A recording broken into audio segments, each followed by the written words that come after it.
This is a brand new show from 7 Million Bikes Podcasts, the Vietnam is Awesome podcast. I'll be talking to people from all over Vietnam working in tourism, bars, resorts, hotels, nightlife, and more to share with you experiences that prove Vietnam is awesome. While the Vietnam podcast is on break right now, I'll be sharing these episodes with you so that you can discover the real Vietnam. Whether you currently live here already, want to come visit, or see more of this amazing country. In this episode, my guest is the editor-in-chief of Vietnam is Awesome. He's also lived here for 6 years, and he's traveled to many iconic and off-the-beaten-track locations in Vietnam with some stunning photos to show for it. He's also married and lives in Da Nang with his wife Phung and his little dog Lily. My guest today is Alan Brownbridge.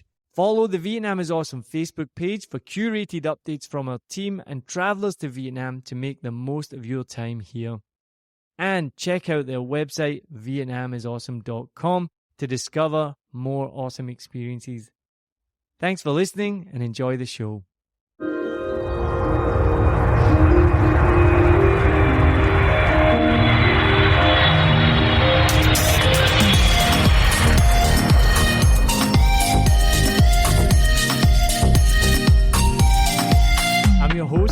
From 7 Million Bikes.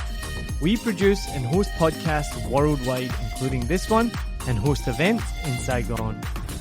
These events are perfect for people looking for something to do in the evening in Saigon. Join me at the Rabbit Hole Irish Sports Bar every Tuesday night for our quiz night. You can enjoy some local craft beer, delicious bar food, and join our fun quiz night with fun people. This is not for brainiacs. It's a fun quiz with rounds about movies, celebrities, music, TV, current events, more, and Vietnam, of course.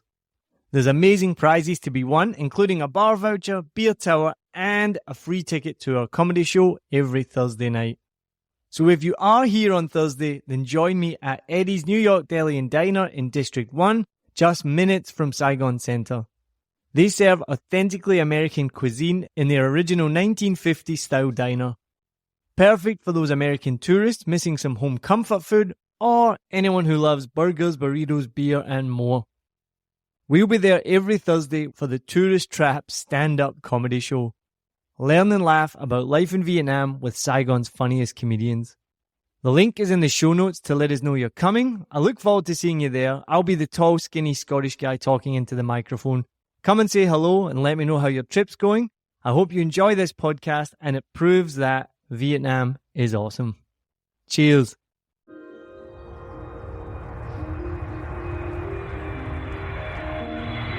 Welcome to the Vietnam is Awesome podcast. We'll help you discover the real Vietnam with awesome experiences.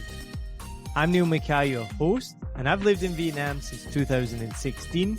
I'm the host of a Vietnam podcast, a comedian and brand ambassador for Vietnam is Awesome.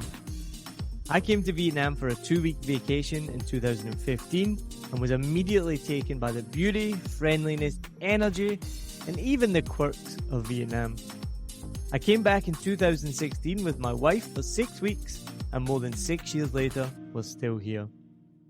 I'll be talking to people from all over Vietnam to share with you experiences that prove Vietnam is awesome.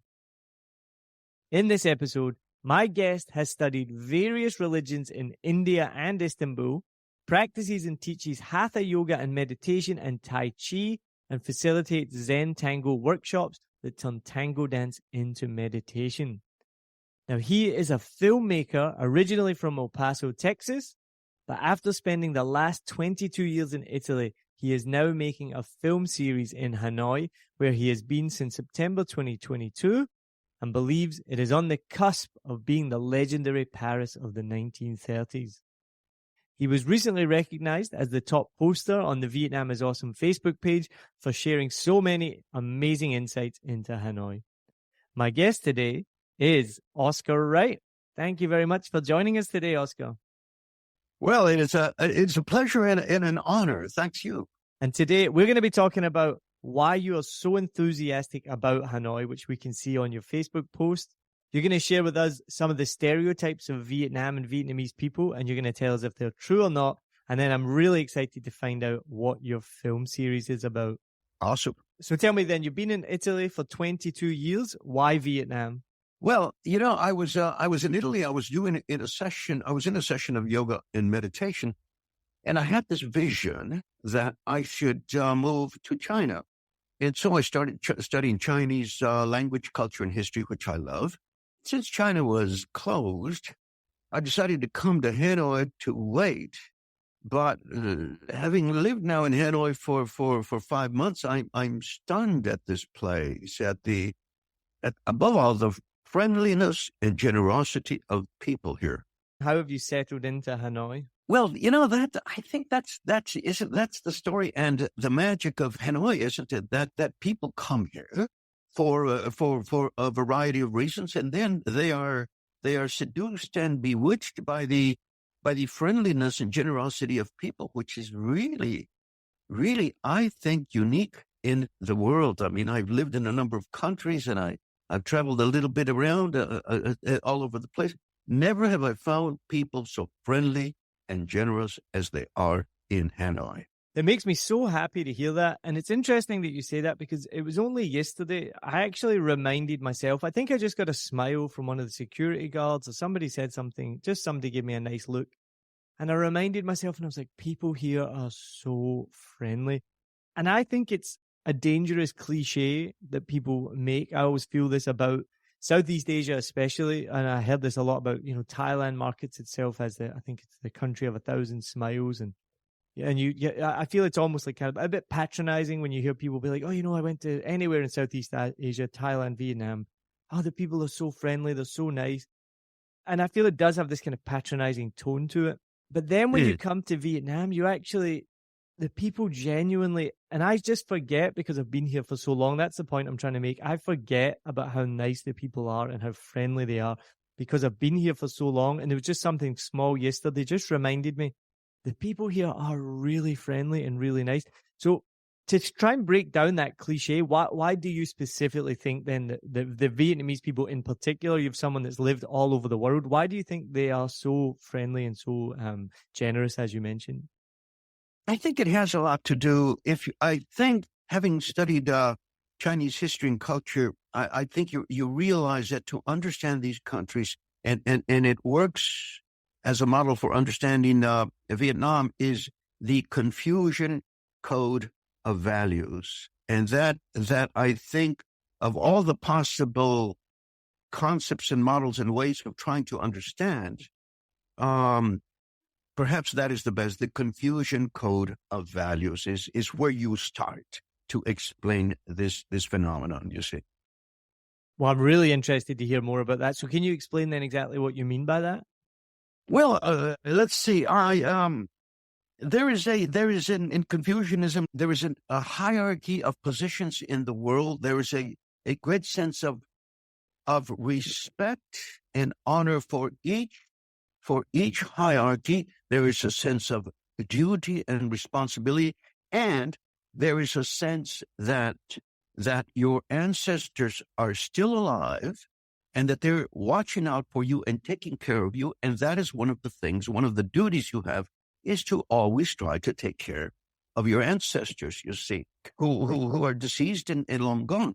But it's all part of a continuum, isn't it? A continuum of being aware and present of not only on this life, but the other lives, a sense of responsibility, the sense that everything counts, that your relatives, which are no longer here, your ancestors count. And there's a sense that, yes, I sometimes I think about it, the nuance of words, and I think more than the word responsibility is the sense of duty also. That's also part of Confucianism. And I think that explains it to a large degree. Yeah. It's amazing to think that as a Western viewpoint, obviously, which I have and we were both brought up with, we have such a narrow point of view, I guess, because when you say that, it makes my mind grow larger when you think about the past and the future, and you're thinking of this continuum, as you mentioned. Whereas my kind of perspective is like now and me. So That it really does explain a lot. I think for me, my immediate thought is the traffic. And I've been told this before, because to me, it just amazes me every time I'm out driving around Saigon where I am, that people aren't yelling at each other. You hear in the US especially, but the UK, all over the world, people get road rage for the smallest things and will pull a gun on somebody or, get out and try and attack them. Whereas here, it's absolutely chaos. And yet nobody bothers. And somebody once told me, he said, that's the Buddhist thinking, because why get angry about it? It doesn't matter. Yeah. Well, that you touched upon one of the things. The other two things to explain Vietnam and the people in Hanoi is, of course, Buddhism and Taoism as well. And of course, by contrast, that old sense of the present that exists in Buddhism. And then that ancient wisdom that Taoism provides. So I think it is a combination of those three, and probably also the native countryside religions and spiritual practices that exist.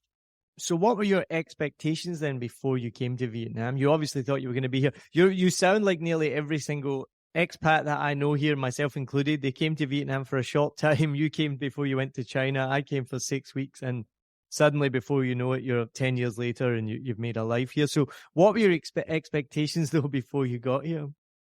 I have to confess with a bit of embarrassment that because I expected, being an American, you're really, I think, conditioned by the Vietnam War and those images. And so I thought of a kind of a relatively poor, backward country. And it is none of these things. Yes, there are people who struggle to live a lot, but there's immense sophistication and very extremely bright people and people who are very wealthy. Obviously, I mean, living here in Hanoi, I've seen Ferraris, and I've seen very luxury cars of sorts, and so it is a much more complete and multidimensional world than I had imagined. Yeah. And I think that is the biggest misconception. And I've heard this over and over again from people who've either lived here or visited. And it's not just Americans, but everyone who's never been here before, and myself included.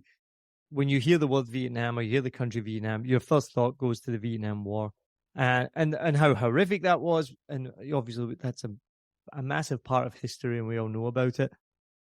But that is your first thought. And then you come here and you realize, wow, I mean, so Saigon is very similar to what you say. We see Ferraris and Maseratis and Bentleys, and buildings are going up every day. And it's just people, there's such amazing things happening here. And then you start to realize, the war finished in 1975. So anyone who's older than, let me try and do the maths, anyone who's older than 48 wasn't even alive when the war finished. And Vietnam has such a young population. And I teach in schools, and I have friends who are young as well. If you think for them, if they're in their teens or in their 20s, the war was something so long ago that it's almost, to me, like the Second World War. I have no concept of that. I know my grandparents were involved in it, but to me, I have no relation to the Second World War. And I think that's where the Vietnamese people are at. And the young population especially, they've no concept of that. And then so when you come here and you see this thriving, bustling country, it definitely shocks a lot of people.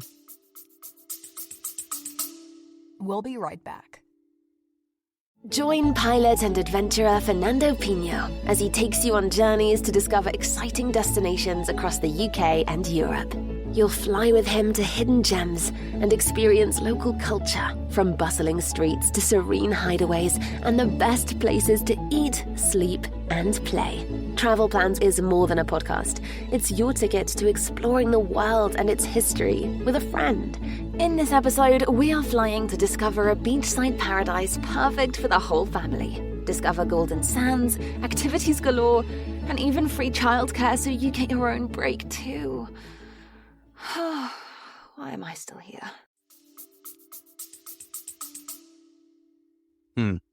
Yes. Yeah. Well, I think that uh, uh, what can we say about this? I guess I also commensurate with this theme is one of the things that in fact one of the things that sometimes bothers me is when people speak about Vietnam in different social platforms like Quora, for example. Sometimes people talk about Vietnam being poor or something. Even the Vietnamese themselves sometimes talk about poverty, that Vietnam is poor, and that sort of pisses me off a little bit because to me, you know, the fact that you have less access to material things and that you struggle to live is not poverty. Poverty to me is what I saw in Rome in the last few years. Rome, one of the richest cities in the world. The the the the the drunken people, the drug addicts, violent, the things you see in the neighborhoods, in the rich neighborhoods where I lived, what my relatives tell me they see in Los Angeles, what I've seen in Chicago, what I have seen in other European cities. I mean, uh, uh, that is poverty to me. When people are friendly and generous and giving, this is a richness, this is a great richness. This is a great thing. This is not poverty. It seems to me it's they who are impoverished. Do you see my point? Yeah, no, 100%. I just got back from LA, and the homeless population, the homeless problem there is just absolutely heartbreaking. Obviously, places like Skid Row where people just live in like tent cities. And then you have the crime and whatnot in not just America, but in the West, and not much like positivity over there. So it fills me with joy when you think about, and it makes me think about how this country is amazing, and it is why a lot of people like myself find themselves living here for so long, because they come here and they're like, this is a really wonderful place to live. And I always like to make the point as well when I have these kind of conversations. Of course, there is pockets of poverty. There are people on the street. There are people who are very poor, who are homeless, like any society. And the problem globally right now is the gap is widening, between the inequality gap is widening, right? So we see people here in their Maseratis and their Bentleys, but then there's still somebody surviving on $1 a day. So I just want, I always think, like you say, these people on Quora or on Facebook, they might listen to this and they're like, no, there's poor people here, there's poverty. I mean, yes, of course there is, but it's a completely different kind of poverty. Well, I wanted to reflect a little bit on the word poverty. The problem with the word poverty is the way it is used in the West. It is not just poverty. It implies a kind of lack of human dignity, a lack of value. It's a very complex and horrible poverty. Yes, there are people here who struggle to live and live on the street. Very, very, very few, by the way, compared to what I saw in Rome, in other European cities. There's no comparison. But these are people who have their Confucian culture, their Buddhism, who have a deep culture, who continue to worship their ancestors, who live in a rich cultural milieu. That is a different kind of thing than the poverty that you see with the homeless people in Rome or Los Angeles. That is a completely different thing. I've never had the few impoverished and homeless people that I've seen accost me or abuse me or even ask me for money. Most of the time, they don't even ask. I wave them and they say hello. When I come back from my different things that I do, I pass some and I always say hello. They know me already and they always say hello. Never have they come up and intruded on my being. I mean, it's a different thing. You see my point. So tell me more about Hanoi. So obviously the people, we've covered that, but what else is it about Hanoi that you enjoy? Well, above all, and this needs to be underlined, is the generosity and friendliness of people, and that as we have said, that you find. I mean, I have found friendly people everywhere, and sometimes I kid with my beloved German friends. Germany is a culture that I deeply love and respect, and is misunderstood. But I sometimes even kid, I said, even in places like Germany, if you're walking on the street and you say to yourself, hello, people will open up and be friendly to you.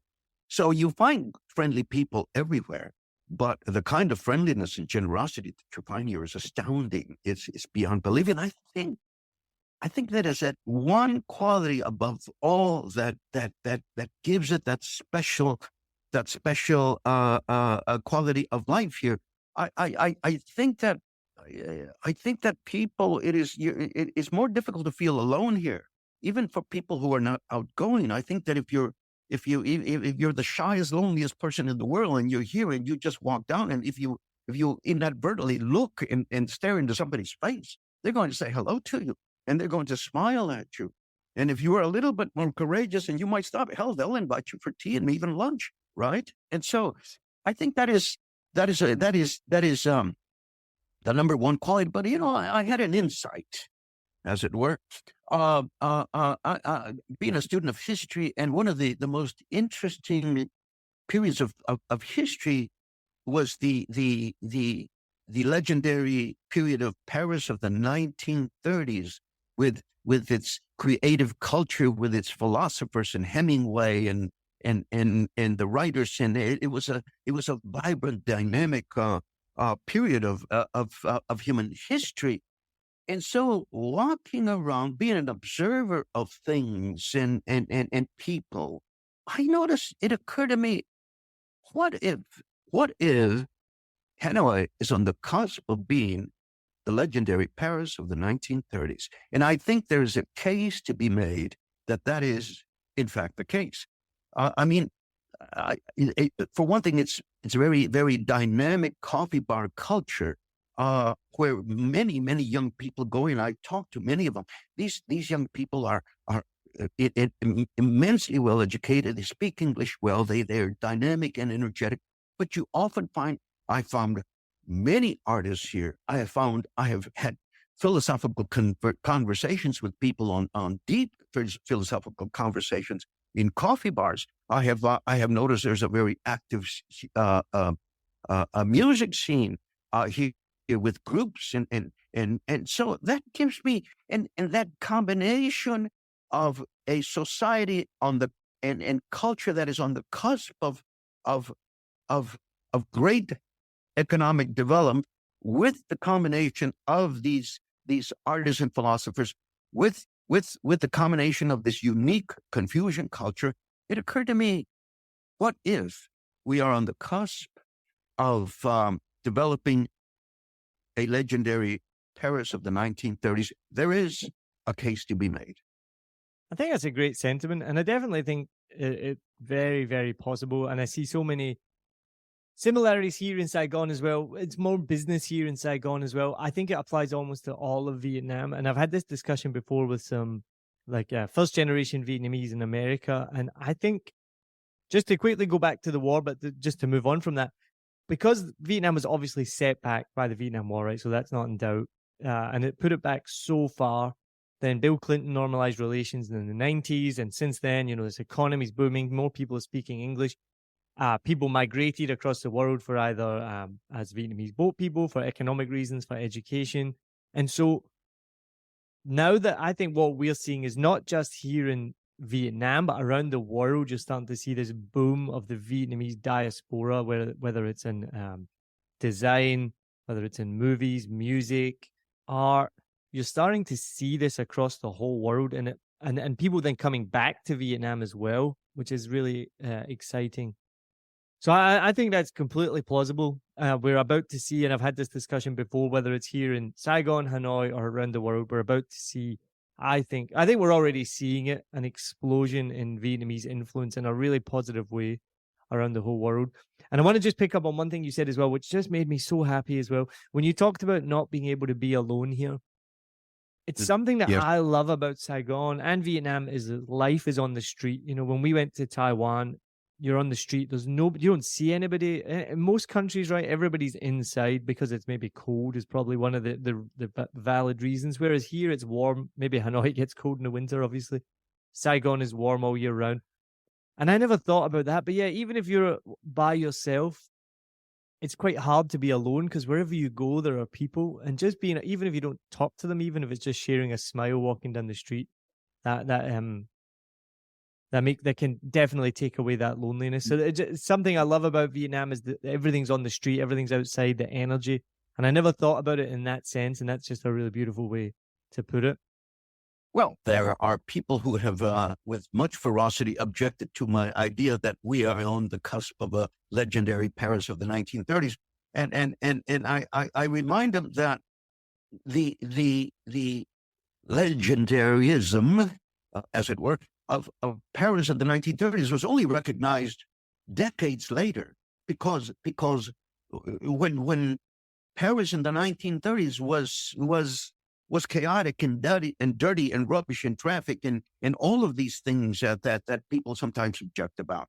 And it was only later that people recognized in retrospect, gosh, we were going through a really special, creative, and beautiful period, and we didn't know it. So that is a thing to throw into the mixture.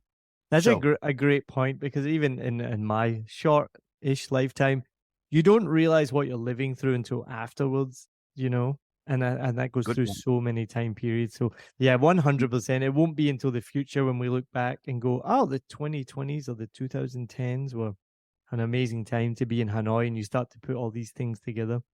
No, 100%. So tell me about your film then. What's your film series going to be about? Well, my film series is about Hanoi, and I do many small films that on many things that I see. But my perspective is to look for the little things that nobody else notices. I'm an observer of things, and I look at everything in my life. I even look at the design of things. If something is curved, or if a raindrop rolls down the side of a building, I said, "Oh, that's interesting. Why is it rolling down that? Why? And what are the colors and shades that it's creating?" So, in that vein, I look for the little things that other people don't notice about Hanoi. Well, I also do the big things as well. But the little things, for example, here I noticed that it is the custom for people to wear open-toed sandals, and so when they sit in bars, they to drink a coffee and converse, which of course is a big thing here, they let the sandal fall off the foot, and then they begin to flex their foot in a very interesting way, almost as if they are guiding the conversation. The foot becomes the baton of an orchestra maestro. Do you see? So those kinds of things I look for, the little things, the unusual things, as well as the amazing generosity of people, of course, and as well as I look sometime. I will be doing a series on some of the historical things as well, like the Hanoi Hotel and other things in Ho Chi Minh, who is one of my heroes. And but I like to look at the little things that people do, and sometimes. And often the Hanoians themselves tell me, we had never noticed that, but that is true. So I'm excited to see it. So where will it be published, and when? Is it going to be small video clips, or will it be put together as a final movie? Well, it'll eventually be put together as a final movie, but in the interim, there are small clips, often from 90 seconds to 3 minutes. But on some of these clips are spontaneous. I just do them. Others are things that I notice, and I spend a lot of time researching, and then I write the script and practice and do a serious production of it. So so I have them on my I have a Facebook group called I love Hanoi, Vietnam, which is doing very well. I put them in a number of other groups in Facebook. I have a YouTube channel. I put them in Twitter and Instagram and some others. Yeah. Fantastic. Well, anyone who wants to find that information, we'll put the links in the show notes of this episode. So make sure you go check out the show notes from wherever you're listening from, and you'll be able to get those links. Well, Oscar, this has been so interesting. It's been amazing talking to you. If you're in Hanoi the next time I'm up there, I'll definitely come meet you for a coffee and we can philosophize. Is that a word? Philosophize? I don't think so. But language is always a creative developing of things, so it's okay. By the way, I wanted to also add that my videos are having quite a success all over the world. I'm surprised at it. And by the way, I get messages from people all over, like in Australia. And I was recently with a great, wonderful Australian guy who said, I saw your videos and I absolutely have to meet you and have coffee. And I've had that from Americans. I met with a Japanese man the other day. And Vietnamese themselves who say, "Oh, I did," or come to this neighborhood. Did you know that in my neighborhood we had this? And so I'm getting quite a response and invitations from interesting people from all over the world, and Vietnamese themselves, Hanoians themselves, and it's very exciting. Well, it's a good sign that you're producing something of value and that people are enjoying. So well done. That's really encouraging. It's my pleasure to have this conversation with my friend. Well, we're going to finish up with the final questions that I ask everyone at the end of every episode. Oscar, what is a good 24-hour itinerary in Hanoi? Well, as for me, what I recommend is to walk around, spontaneously take one street and then the next things that appeal to you. And there are many streets which are very appealing, which have all the shops and the people and the buzz and the activity all over the place. And then, but above all, number one is look into people's faces and say hello. And you will be surprised at the friendliness and the generosity. And that is, for me, the what I do, what I recommend, and what I think what is more rewarding and enriching. And we can't talk about Vietnam without talking about food, and we haven't really touched on food. So just quickly tell me, what would be your go-to food, lunch, breakfast, lunch, and dinner? Go. Well, the thing about the food here is that it has such an immense variety, and the most important thing to remember is that the street food is inexpensive and very, very safe, and you can start with at noon with a bowl of soup with all the stuff that goes in, the pork and the chicken, sometimes seafood. And that's liable to cost you like as little as $1.60, including tea in many places up to $2. And then for the evening you can go to other little eateries that have other varieties, things like sticky rice. When one place that I go has the sticky rice with the pork or the chicken, and that too there is $1.60. And by the way, one should also add, for whomever likes it, there are world-class restaurants here, like French restaurants and Italian restaurants. So if you want to go to the other end, you can also do that. Yeah.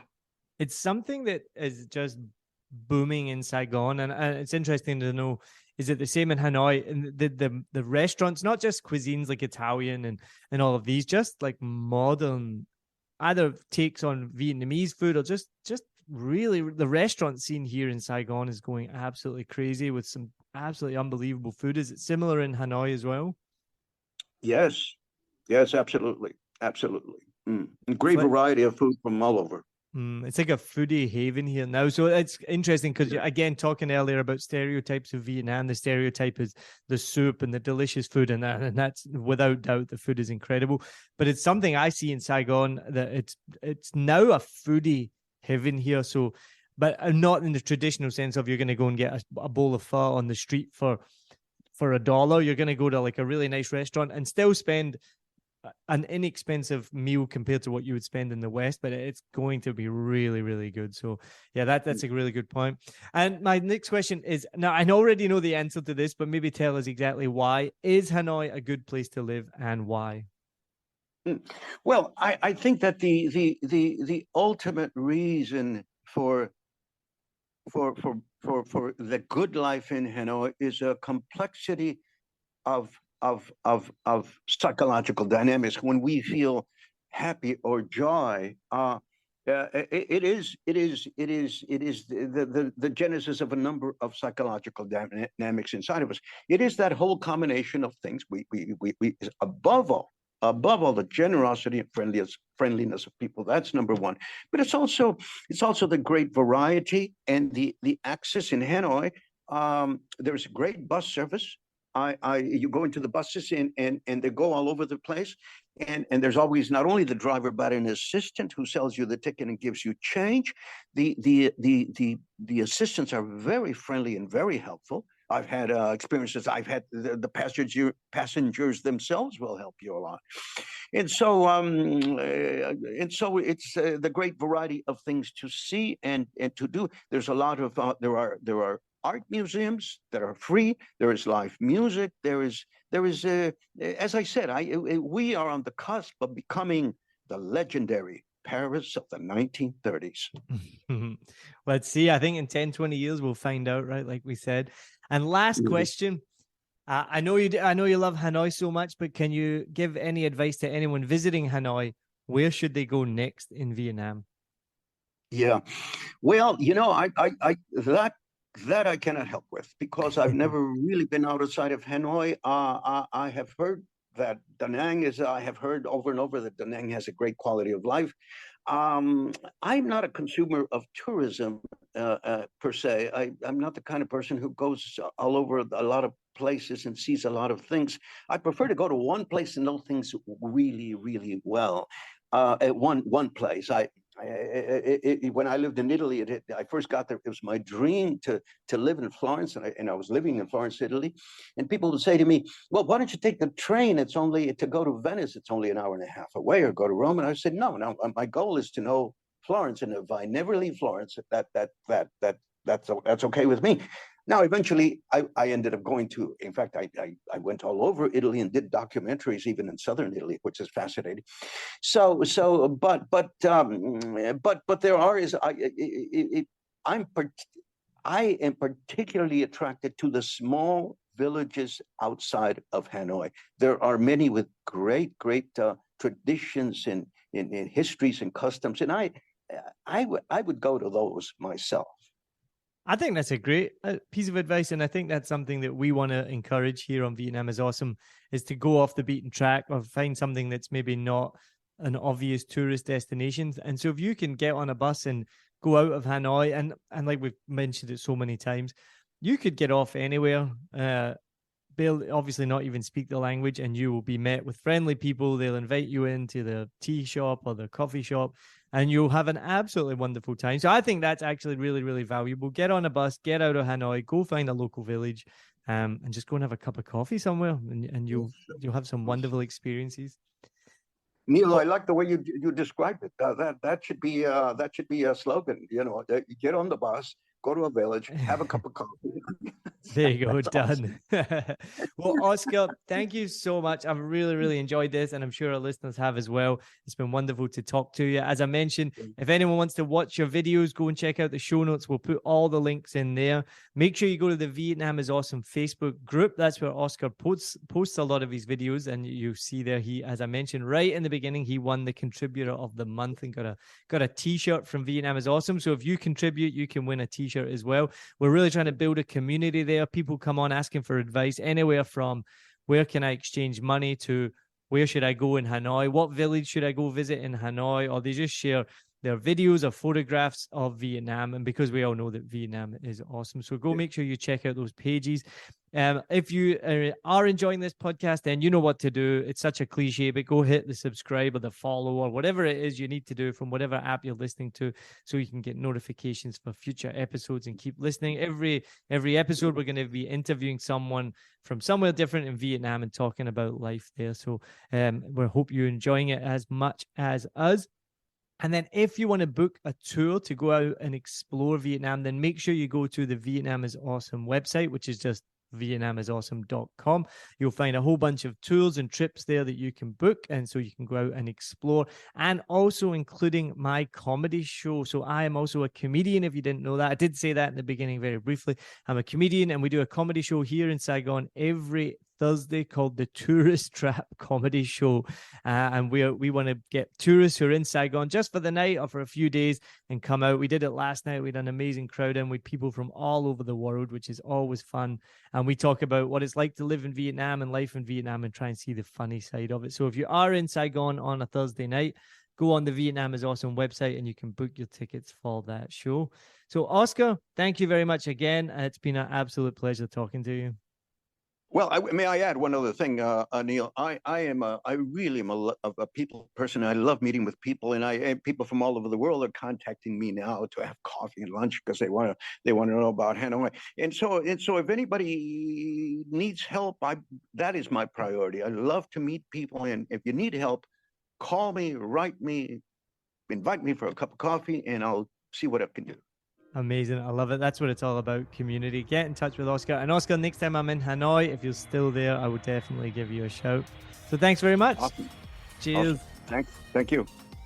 A massive thank you to the Vietnam is Awesome team for putting this podcast together, and to Lewis Wright, who composed and performed the music for this podcast.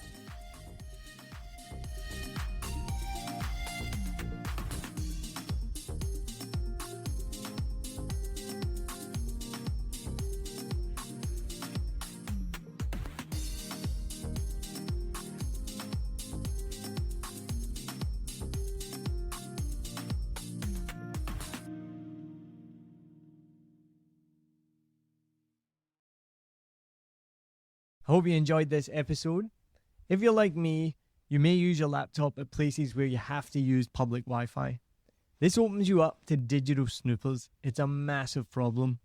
It can be your internet service provider, or you know who, looking at what you do online, or a cyber criminal trying to steal your bank passwords or credit card info, or even a hacker at the next table trying to steal your sensitive data. These days, it is vital that you keep your data safe. NordVPN keeps all of these snoopers away.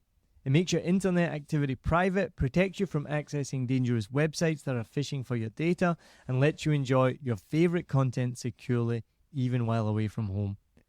And it's easy to use, even I could use it.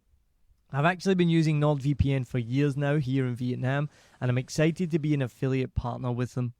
I've used NordVPN to watch Netflix, BBC, Disney Plus with ease.